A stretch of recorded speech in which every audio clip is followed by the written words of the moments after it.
معزز و مکرم سامعین کرام، السلام علیکم ورحمۃ اللہ وبرکاتہ۔ نحمده ونصلي ونسلم علی رسوله الکریم، اما بعد فاعوذ باللہ من الشیطان الرجیم، بسم اللہ الرحمن الرحیم۔ فقد قال اللہ تعالی فی القرآن المجید والفرقان الحمید، ان اللہ وملائکتہ یصلون علی النبی یا ایھا الذین آمنوا صلوا علیہ وسلموا تسلیما۔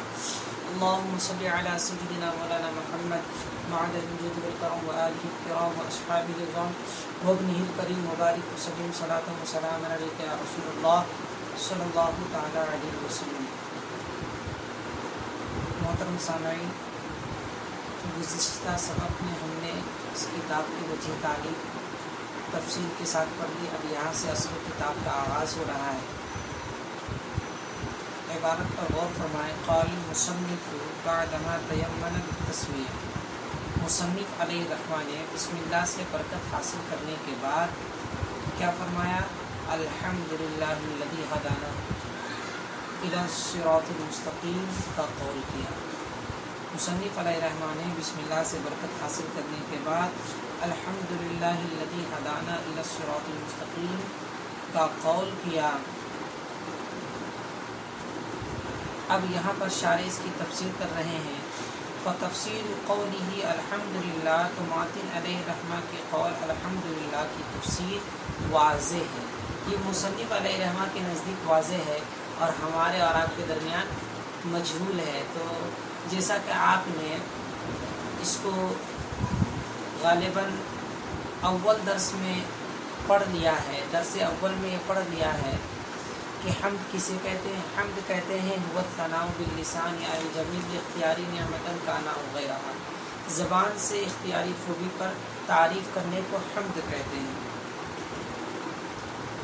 یہ حمد کی تعریف ہے، اور اس کی ضمن میں آپ کو مدح اور شکر کی تعریف بھی بتاتا ہوں کہ مدح کہتے ہیں هو الثناء باللسان علی جمیل الاختیاری اور غیر الاختیاری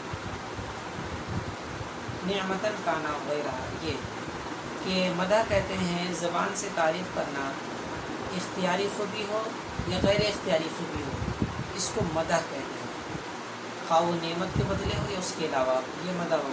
تو پتہ چلا مدح یہ حمد سے بھی عام ہے اور حمد مدح سے خاص ہے۔ ان دونوں کے درمیان عموم خصوص مطلق کی نسبت ہے۔ اور شکر کہتے ہیں منعم و مکرم کے احسان کو بجا لانا، دل سے، زبان سے یا اعضائے جوارح میں سے کسی عضو جارح سے۔ شکر کہتے ہیں منعم اور احسان کر منعم اور محسن کے احسان کا اقرار کرنا، دل سے، زبان سے یا اعضائے جوارح میں سے کسی عضو جارح سے۔ اس کی مثال، شکر کی مثال اس طرح سے بھی جاتی ہے جیسے کہ شعراء کرام کو جب داد و دہش سے نوازا جاتا ہے تو وہ شکریہ کرتے ہوئے یا تو کوئی اس طرح کرتے ہیں، یا کوئی اپنے دل پر ہاتھ رکھتے ہیں، یا کوئی دل ہی میں بہتر سمجھ لیتے ہیں، یا پھر زبان سے تعریف کر دیتے ہیں۔ تو یہ شکر جو ہے یہ تینوں سے عام ہے، دونوں سے عام ہے، تینوں میں عام ہے۔ تو شکر کہتے ہیں منعم و محسن کے احسان کو بجا لانا، دل سے، زبان سے یا اعضائے جوارح میں سے کسی عضو، یہ سب عضو جارح میں سے ہیں، اعضائے جوارح میں سے کسی عضو جارح سے۔ اچھا، اب یہاں پہ آپ نے الحمدللہ کی تفسیر اب ہم سب تمامی حضرات کے لیے واضح ہو چکی۔ اچھا، اس کے بعد کلمہ جلالت کا ذکر کیا گیا۔ کلمہ جلالت، جیسا کہ میں نے یہ بھی بتا دیا کہ کلمہ جلالت اس ذات واجب الوجود کا علم ہے جو تمام صفات کمالیہ کو جامع ہے، یعنی اس کا ذات جو ہے، اس کی ذات جو ہے یہ واجب الوجود ہے، اس کا وجود واجب ہے ہر وقت۔ اس ذات واجب الوجود کا علم ہے جو تمام صفات کمالیہ کی جامع ہے۔ ہدانا، یہ ہدا یہدی ضرب یضرب سے ماضی کا صیغہ ہے اور ضمیر منصوب متصل مفعول بھی واقع ہے۔ اس کی ترکیب کر لیتے ہیں۔ الحمد مبتدا، لام حرف جار، کلمہ جلالت موصوف، الذی اس میں موصول، ہدانا فعل و فاعل، اور نا ضمیر منصوب متصل مفعول به اور الہ پہ جا الصراط موصوف المستقیم صفت موصوف صفت سے مل کر مجرور جار مجرور سے مل کر ظرف لفظ ادانا فعل کا ادانا فعل اپنے فاعل اور مفعول به اور ظرف لفظ سے مل کر کے جملہ فعلیہ خبریہ ہو کر کے کیا ہو گیا صلہ ہو گیا موصول اپنی صلہ سے مل کر صفت ہو گئی کلمہ جلالت کی اور موصوف اپنی صفت سے مل کر مجرور جار مجرور سے مل کر ظرف مستقر ہوا ثابت المقدر اس میں فاعل کا ثابت اسم فاعل اس میں ہوا ضمیر پوشیدہ اس کا فاعل فعل اپنے فاعل اور ظرف مستقر سے مل کر شبیہ جملہ اس میں آ کر کے خبر اور مبتدا اپنے خبر سے مل کر جملہ اس میں خبریہ ہوا. یہ اس کی ترکیب ہو گئی. اب یہاں پہ ہدایت ہدانہ کا لفظ ذکر کیا گیا ہے جو کہ ہدایت سے مشتق ہے. ہدایت کا معنی ہوتا ہے راہ دکھانا. جیسا کہ اس مضمون میں آپ پڑھیں گے کہ ہدایت کے دو معنی ذکر کیے گئے ہیں. ایک تو ایصال الی المطلوب اور ایک اراد الطریق. ایک ہوتا ہے کہ مطلوب تک پہنچا دینا, کسی کو ہاتھ پکڑ کے اس کے مقصود تک پہنچا دینا, یہ ہے ایصال الی المطلوب. اور ایک ہوتا ہے اراد الطریق یعنی رہنمائی کر دینا, راستہ بتلا دینا. صرف ایک ہوتا ہے خود مقصود تک پہنچانا, اس کو ایصال الی المطلوب کہتے ہیں, اور ایک ہوتا ہے رہنمائی کر دینا, صرف راستہ بتلا دینا, یہ اراد الطریق ہے. تو اس بارے میں یہاں پہ بڑی ہی طویل گفتگو کی گئی ہے. تو عبارت پر غور فرمائے. وَأَمَّا الْهِدَایَةُ فَكَمَا قِیلَ, اور جہاں تک بات رہی ہدایت کی, فَكَمَا قِیلَ جیسا کہ بعض حضرات نے فرمایا, الدَّلَالَةُ الْمُوصِلَةُ إِلَى الْمَطْلُوبِ, اور دلالت کا یہاں پر جو معنی ہے وہ اراءت ہے, یعنی دکھلا دینا, رہنمائی کرنا, ایسی رہنمائی کرنا جو کہ مطلوب تک پہنچا دے. ایسی رہنمائی الدالۃ الموصلۃ الی المطلوب, ایسی رہنمائی کرنا جو کہ مطلوب تک پہنچا دے. یہ بعض حضرات نے کہا ہے. اب الدالہ ما یوصل الی المطلوب, یا اس راستے کی رہنمائی کرنا جو کہ مطلوب تک پہنچاتا ہے. ایک تو یہ ہے کہ اس انسان کی رہنمائی کر دینا, بالکل شروع سے آخر تک بالکل اس کو مقصود تک پہنچا دینا, یہ ایصال الی المطلوب ہے. اور ایک اراد الطریق یعنی رہنمائی کر دینا. بھائی کہہ رہے ہیں کہ جہاں تک بات رہی ہدایت کی, تو بعض حضرات نے کہا کہ وہ راستہ, اس راستے کی رہنمائی کرنا, کیا کہتے ہیں, رہنمائی کرنا ہے, ایسی رہنمائی کرنا جو کہ مطلوب تک پہنچا دے. ابھی دالہ, یا ایسے راستے کو رہنمائی کرنا جو کہ مطلوب تک پہنچائے.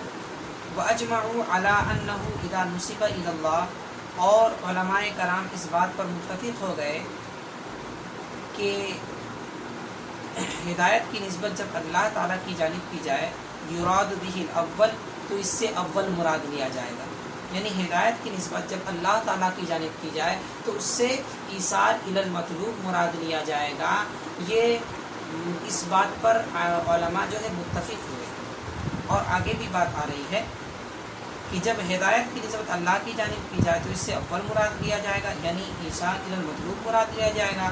اور جب رسول وَإِذَا نُسِبَ إِلَى الرَّسُولِ أَوِ الْقُرْآنِ يُرَادُ بِهِ الثَّانِي, اور جب رسول یا قرآن کی جانب نسبت کی جائے تو اس سے ثانی مراد لیا جائے گا, یعنی اراءۃ الطریق, یعنی رہنمائی کرنا مراد, صرف رہنمائی کرنا مراد لیا جائے گا. وقالوا أيضا, اور علماء کرام نے یہ بھی فرمایا ہے, اذا عدی الی المفعول الثانی, جب اس کو مفعول ثانی کی جانب متعدی کر دیا جائے, یعنی ہدایت کو جب مفعول ثانی کی جانب بلا واسطہ متعدی کر دیا جائے تو اس صورت میں پہلا معنی مراد ہوگا. یعنی ہدایت یہ ایسا لفظ ہے جو کہ دو مفعول کی جانب متعدی ہوا کرتا ہے. ایک تو یہ ہے کہ جس کی ہدایت کی جائے گی وہ پہلا مفعول, اور جس کی جانب ہدایت کی جائے گی وہ دوسرا مفعول. تو اب اس میں دو صورت ہیں. جو دوسرا مفعول ہے یا تو وہ بلا واسطہ متعدی ہوگا ہدایت دوسرے مفعول کی جانب, یا بالواسطہ ہوگا. سمجھے, اسی بات کو یہاں بیان کر رہے ہیں کہ اور جب نبی کریم اور جب رسول یا قرآن کی جانب نسبت کی جائے تو اس سے ثانی مراد ہوگا, یعنی اراد الطریق مراد ہوگا. اور علماء نے یہ بھی فرمایا ہے جب ہدایت کی نسبت, جب ہدایت کو مفعول ثانی کی جانب بلا واسطہ متعدی کیا جائے, یراد بہ الاول, بلا واسطہ متعدی کیا جائے تو اول مراد لیا جائے گا. ذہن نشی کریں, بلا واسطہ جب کیا جائے ہدایت کو مفعول ثانی کی جانب اول مراد لیا جائے گا، اور جب مفعول ثانی کی جانب واسطہ الہ کے واسطے یا لام کے واسطے متعدی کیا جائے، یعنی حروف جارہ کے ذریعے متعدی کیا جائے، یراد بہ ثانی، تو اس سے ثانی یعنی ارادۃ الطریق مراد لیا جائے گا۔ وہا ہونا، اب انہوں نے ایک ضابطہ بیان کر دیا، انہوں نے ایک ضابطہ بیان کر دیا کہ کب کون سا معنی مراد لیا جائے گا، چونکہ ہدایت کے دو معنی ہیں، ایک تو ایصال الی المطلوب ہے اور ایک ارادۃ الطریق ہے، تو اس کے بارے میں ضابطہ بیان کر رہے ہیں کہ جب اللہ کی جانب نسبت کی جائے تو اول معنی مراد، اور جب رسول یا قرآن کی جانب نسبت کی جائے تو ثانی معنی مراد، اور یہ بھی فرمایا ہے کہ جب ہدایت اپنے مفعول ثانی کی جانب بغیر واسطہ کے متعدی ہو تو اول معنی یعنی ایصال الی المطلوب مراد لیا جائے گا، اور اگر بالواسطہ یعنی لام یا الہ کے ذریعے متعدی ہو تو اس صورت میں ثانی معنی مراد لیا جائے گا۔ اب یہاں پر آپ غور کیجئے، الحمدللہ الذی ہدانا جو آپ کی اسکرین پر نظر آ رہا ہے، یہاں پہ کون سا معنی مراد لیا جائے، یہاں پہ کون سا معنی مراد لیا جائے، تو وہی کہہ رہے ہیں، یہاں گویا کہ ایک سوال کر رہے ہیں، وہاں ہونا، اور یہاں پر الحمدللہ الذی جو ہے ان نظیر الی انہ، اگر اس بات کی جانب نظر کیا جائے کہ یہ اللہ کی جانب منسوب ہے، اس بات کی جانب نظر کیا جائے کہ اللہ کی جانب منسوب ہے، تو مناسب یہ ہوگا کہ اس سے اول معنی مراد لیا جائے، اس سے اول معنی مراد لیا جائے، یہ اعتراض پیدا ہو گیا۔ اور اگر اس بات کی جانب نظر کیا جائے کہ یہ الہ کے واسطے سے متعدی ہے، تو پھر مناسب یہ ہے کہ دوسرا معنی مراد ہے، کیونکہ ضابطہ بیان کیا گیا کہ جب الہ یا لام کے ذریعے سے متعدی ہو دوسرے مفعول کی جانب تو اس صورت میں کیا ہوگا، دوسرا والا معنی یعنی ارادۃ الطریق، تو گویا کہ یہاں پہ شبہ ہو گیا، آیا ہم اللہ کی جانب منسوب کر رہے ہیں، کلمہ جلالت کی جانب منسوب کر رہے ہیں، تو پھر ایصال الی المطلوب کا معنی ہو رہا ہے، اور پھر الی الصراط المستقیم کے ضابطے سے دیکھ رہے ہیں، تو پھر دوسرا والا آخر کار لے کون سا معنی، کیا ایصال الی المطلوب لیں یا ارادۃ الطریق لیں، کیا معنی مراد لیں، کیونکہ ضابطے کے اعتبار سے دونوں آ گیا، اگر اللہ کی جانب نسبت کر رہے ہیں تو پھر اول معنی لینا پڑے گا، اور اگر الہ کو دیکھ رہے ہیں تو پھر دوسرا، دونوں ایک ساتھ جمع نہیں ہو سکتا، یا تو ایک ہوگا یا دونوں معنی ہوگا، یہ اس اعتبار سے، تو اسی کا جواب دے رہے ہیں، فَإِمَّا أَن يُقَدِّرَ هَدَانَا رُسُولَهُ، تو اب یہاں پہ جواب دے رہے ہیں کہ آپ دوسرا والا معنی مراد لیں اس سے، اور یہاں پہ رسولہ کو مقدر ماننا ہے، الحمدللہ الذی ہدانا، ہدانا کے بعد رسولہ کو مقدر مان لیں، تو اس طرح سے ترجمہ ہو جائے گا کہ تمام تعریفیں ثابت ہیں اس اللہ کے لیے جن کے رسولوں نے ہمیں صراط مستقیم کی ہدایت کی، تو اس صورت میں دونوں چیز پائی گئی، ایک تو یہ ہے کہ رسول کی جانب منسوب ہو ہدایت، تو پھر کیا ہوگا، ارادۃ الطریق ہوگا، اور الہ کے ضابطے سے بھی ارادۃ الطریق کا معنی صحیح ہو جا رہا ہے، تو اس اعتبار سے یا تو یہاں پہ رسولوں کو مقدر مان لیں، یا پھر یہ کہہ لیں کہ کلمہ الہ زائد ہے جو کہ تاکید اور تقویت کے لیے ہے، کلمہ الہ زائد ہے اللہ کی جانب منسوب کر دیں، اور یہ اس بات کا قول کرے کہ کلمہ الہ جو ہے زائد ہے جو کہ محض تاکید و تقویت کے لیے ہے، تاکہ اس پر اعتراض کیا جائے، ہے نا۔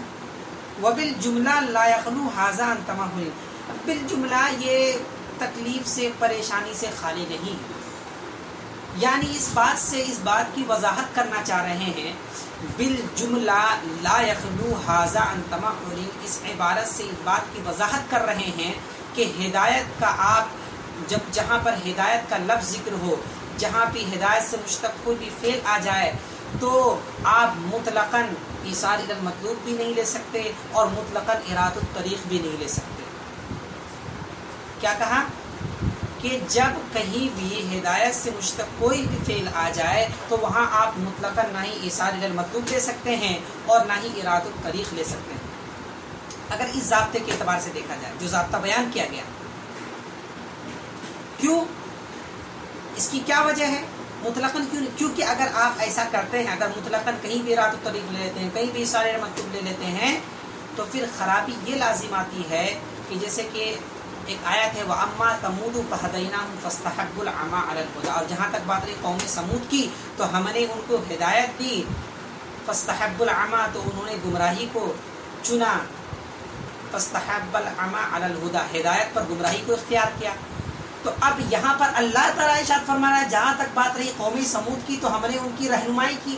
اب ہدایت کا معنی جب اللہ کی جانب منسوب ہے اس ضابطے کے مطابق تو پہلا معنی مراد ہوگا، یعنی ہم نے قوم سمود کو ان کے منزل مقصود تک پہنچا دیا، اس کے بعد بھی انہوں نے ہدایت پر گمراہی کو پسند کیا۔ تو اللہ تعالیٰ کی شان میں یہ معنی مناسب نہیں ہوگا، کیونکہ اللہ جس کو ایصال المطلوب کر دے، اللہ جس کو منزل مقصود تک پہنچا دے، وہ کبھی ضلالت و گمراہی کو اختیار نہیں کر سکتا۔ اسی لیے مطلقاً کہیں بھی ہے نا آپ ایصال المطلوب کا معنی مراد نہیں لے سکتے۔ اب دیکھیے اس ضابطے کے مطابق اگر لیں گے تو آپ کا ایمان یہاں سے چلا جائے گا۔ تو پھر اب یہاں پہ کیا ہوگا، اراۃ الطریق مراد دیا جائے گا۔ اور یہ جو ضابطہ بیان کیا گیا ہے یہ کوئی ضابطہ کلیہ نہیں ہے، قاعدہ کلیہ نہیں ہے، یہ بطور فائدہ بیان کر دیا گیا ہے، کوئی قاعدہ کلیہ نہیں ہے، جس کی مزید تفصیل آپ حاشیہ میں دیکھ سکتے ہیں، اس کو بڑی وضاحت سے بیان کیا گیا ہے۔ اچھا، اور مطلقاً یہ تو مطلقاً ہو گیا کہ آپ ایصال المطلوب بھی نہیں، ایصال المطلوب مطلقاً مراد کہیں بھی نہیں لے سکتے، اگر لیں گے تو پھر یہاں اس آیت میں اللہ کی جانب منسوب ہے تو یہ خرابی لازم آ رہی ہے۔ اور اگر آپ مطلقاً بھی نہیں لے، مطلقاً اراۃ الطریق بھی نہیں لے سکتے، ہر جگہ مطلقاً اراۃ الطریق بھی مراد نہیں لے سکتے، کیونکہ اگر آپ مطلقاً اراۃ الطریق مراد لیں گے تو انک لا تہدی من احببت ولکن اللہ یہدی من یشاء، یہ شان بعثت نبی کے خلاف ہو جائے گا۔ اس کا ترجمہ یہ ہے کہ اے نبی آپ جسے چاہو آپ رہنمائی نہیں کر سکتے۔ تو اب ہم نے ضابطہ ہے یہاں کیا پڑھا، اگر اس ضابطے کے ہم روشنی میں دیکھیں تو ہمارا ایمان ہی ختم ہو جائے گا۔ اس ضابطے کی روشنی میں اگر ہم دیکھیں تو ہمارا ایمان ہی ختم ہو جائے گا، کیونکہ اس ضابطے میں بیان کیا کہ جب رسول کی جانب منسوب ہو تو پھر اراۃ الطریق، اور یہاں تو رسول کی جانب رسول کو خطاب کیا جا رہا ہے کہ رسول آپ جسے چاہے ہدایت نہیں دے سکتے۔ تو اب ہدایت سے اگر اراۃ الطریق مراد لیا جائے تو پھر شان بعثت ہی فوت ہو جائے گی۔ بعثت نبی کو بھیجنے کا مقصد، کیونکہ نبی کو بھیجنے کا، مبعوث کرنے کا اصل مقصد دین کی ہدایت ہے، لوگوں کو راہ راست پر لانا ہے، صراط مستقیم کی ہدایت کرنا ہے، رہنمائی کرنا ہے۔ تو اب یہاں پہ اگر اراۃ الطریق مراد لیتے ہیں تو شان بعثت فوت ہو جاتی ہے، حضور کو بھیجنے کا مقصد فوت ہو جاتا ہے، انبیاء اور رسول کو بھیجنے کا دنیا میں مقصد ہی فوت ہو جایا کرتا ہے۔ تو یہاں پر کیا معنی مراد لیں گے، ایصال الی المطلوب، یعنی اے نبی آپ جسے چاہیں آپ ایصال الی المطلوب نہیں کر سکتے، ولیکن اللہ یہدی من یشاء، اللہ جسے چاہے منزل مقصود تک پہنچا سکتا ہے، یعنی ایصال الی المطلوب کر سکتا ہے۔ تو یہاں ایصال الی المطلوب کا معنی مراد ہے۔ تو خلاصہ کلام یہ نکلا ان تمام گفتگو سے کہ مطلقاً آپ کہیں پر بھی ہے نا جہاں پر ہدایت کا لفظ آ جائے مطلقاً آپ نہ ہی اراۃ الطریق لے سکتے ہیں اور نہ ہی ایصال الی المطلوب لے سکتے ہیں۔ تو اس عبارت کی توضیح یہ ہو گئی کہ وبالجملہ لا یخلو ھذا عن تمحض، اور یہ قاعدہ جو بیان کیا گیا ہے یہ بھی تکلیف سے خالی نہیں ہے، جو میں نے ابھی تقریر کر دی کس طور سے تکلیف سے خالی نہیں ہے۔ اور صراط مستقیم کا لفظ یہاں پہ آیا، صراط مستقیم، اور صراط مستقیم کہتے کسے ہیں، تو اس کی تشریح کر رہے ہیں شارح علیہ الرحمہ کہ وہ صراط المستقیم هو الصراط الذي يكون على الشارع العام، شارع عام کہتے ہیں شاہ راہ کو، یعنی جو تمام راہوں میں افضل ہو، تمام راہوں کا شاہ ہو، بہتر ہو، فوقیت رکھتا ہو، وہی کرے۔ اور صراط مستقیم وہ راستہ ہے جو شاہ راہ پر ہو، وَيَسْلُكُهُ كُلُّ أَحَدٍ من غیر ان یکون فیہ التفات الی شعب الیمین والشمال،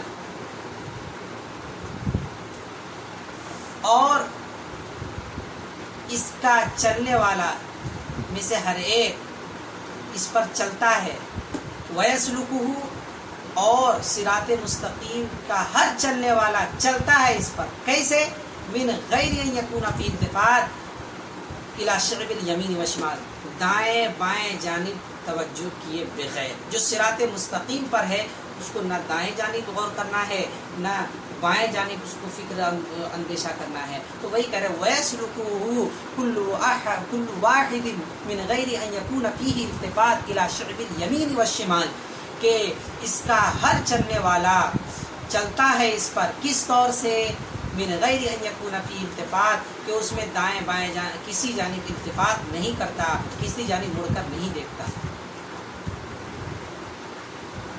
وَهُوَ الَّذِي يَكُونُ مُعْتَدِلًا اور یہ وہی ہے جو کہ معتدل ہے افراد اور تفرید کے درمیان. یعنی صراط مستقیم یہ وہ راستہ ہے جو کہ افراد اور تفرید دونوں کے درمیان بیچ میں واقع ہے, معتدل ہے. افراد کہتے ہیں سخت, بہت زیادہ سختی کرنے کو, حد سے زیادہ سختی کرنا افراد, اور تفرید حد سے زیادہ نرمی کرنا. جیسا کہ حضرت موسیٰ علیہ السلام کے دین میں اگر کسی کے کپڑے پر شراب کا قطرہ گر جاتا, کسی کے کپڑے پر شراب کا قطرہ گر جاتا تو دھلنے سے پاک نہ ہوتا, اس کو کاٹ دینا پڑتا, اسی طرح ختم کرنا پڑتا.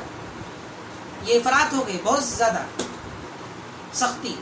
اور حضرت عیسیٰ علیہ السلام کے زمانے کے دین میں تفرید ہے کہ وہاں شراب پینا ہی حلال ہو گیا ان کے مذہب میں.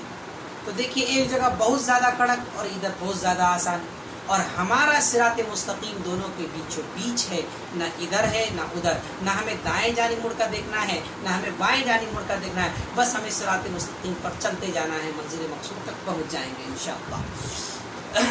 تو اسی کی وضاحت کر رہے ہیں کہ صراط مستقیم وہ ہے جو کہ افراد اور تفرید کے درمیان معتدل ہے. وَهَذَا صَادِقٌ اور یہ صادق آتا ہے, اور یہ صراط مستقیم کس پر صادق آتا ہے؟ شریعت محمدیہ پر صادق آتا ہے صلی اللہ علیہ وسلم. کیوں بھائی؟ لِأَنَّهَا مُتَوَسِّطَةٌ بَيْنَ الْإِفْرَاطِ الَّذِي فِي دِينِ مُوسَىٰ علیہ السلام, دیکھیں آ گئی وہ بات, وَالتَّفْرِيطِ الَّذِي فِي دِينِ عِیسیٰ علیہ السلام. چونکہ شریعت محمدیہ یہ اس افراد کے درمیان واقع ہے جو کہ دین موسوی میں ہے, اور اس تفرید کے درمیان واقع ہے جو دین عیسوی میں ہے.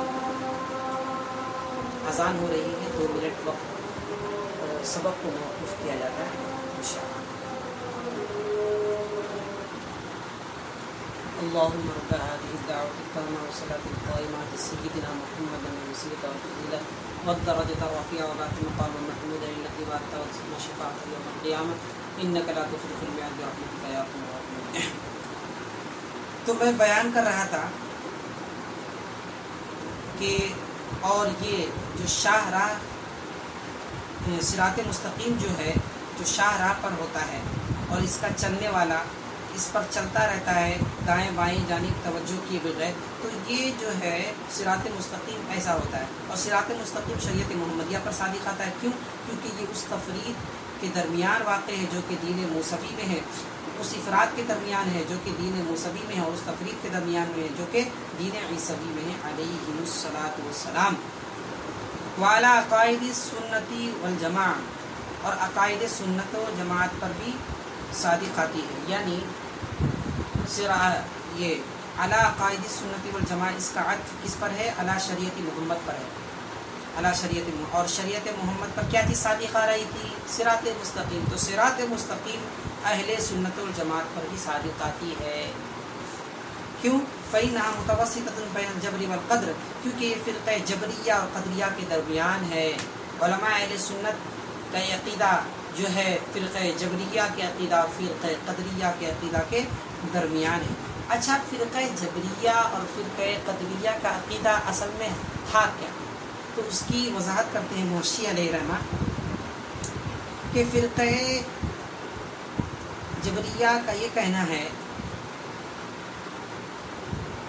کہ بندہ جو ہے یہ مجبور محض ہے, پتھر کی طرح ہے, اس کو نہ ہی قدرت خالقہ حاصل ہے نہ ہی قدرت کاسبہ, یعنی اپنے افعال کا نہ ہی وہ خالق ہے اور نہ ہی کاسب ہے. ایک تو ہوتا ہے افعال کا خالق, ایک ہوتا ہے کاسب, دونوں میں فرق ہے. افعال کا خالق اللہ ہے اور افعال کا کاسب بندہ ہے. جیسے ہم پڑھائی کرتے ہیں, لکھائی کرتے ہیں, تو یہ ہمارا کسب ہے, اپنے افعال کا کسب کرنا ہے. اور ایک تو اپنے افعال کا پیدا کرنا، افعال کو پیدا کرنے کی ہمارے اندر صلاحیت نہیں ہے۔ تو فرقہ جبریہ جو ہے وہ یہ ہے کہ ان کا عقیدہ یہ ہے کہ بندہ مجبور محض ہے، اس کو کوئی قدرت حاصل نہیں، کوئی بھی، نہ ہی قدرت خالقہ حاصل ہے، نہ ہی قدرت کاسبہ حاصل ہے، نہ ہی وہ اپنے افعال کا خالق ہے، نہ ہی کاسب ہے۔ اور فرقہ جبریہ کیا کہتا ہے، کیا کہنا ہے کہ بندہ جو ہے یہ اپنے افعال کا خالق ہے۔ ایک تو یہ کہہ رہا ہے، بہت زیادہ سختی کر دی جبریہ نے کہ نہ ہی یہ اپنے افعال کا کاسب ہے نہ خالق، اور ایک یہ کہہ رہا ہے کہ اپنے افعال کا خالق ہے، کاسب تو ہے ہی، خالق بھی ہے، معاذ اللہ۔ لیکن اہل سنت والجماعت کا عقیدہ یہ ہے جو کہ بڑا ہی مستحکم عقیدہ ہے، اور وہ کیا ہے کہ بندہ کو قدرت کاسبہ حاصل ہے، قدرت خالقہ حاصل نہیں ہے۔ تو یہ ہے، تو وہی کہہ رہے ہیں کہ یہ تعریف صراط مستقیم کی، یہ تعریف ہے نا، کس پر صادقت ہے؟ اہل سنت والجماعت کے عقائد پر بھی صادقت ہے۔ کیوں؟ کیونکہ اہل سنت والجماعت کا عقیدہ یہ فرقہ جبریہ اور فرقہ قدریہ کے درمیان ہے، بیچوں بیچ ہے، نہ ادھر ہے نہ ادھر ہے، بیچ میں ہے۔ اچھا، نماز کا وقت ہو رہا ہے، تھوڑا شارٹ میں پڑھنا پڑے گا۔ وبین الرفض والخروج، اور اسی عقائد سنت کی بات کر رہے ہیں، اور صراط مستقیم کی تعریف عقائد سنت والجماعت پر بھی صادق آتی ہے، کیونکہ جبریہ، فرقہ جبریہ اور قدریہ کے درمیان واقع ہے، اور جو رفض و خروج کے درمیان ہے۔ اچھا، رافضی کہتے کسے ہیں؟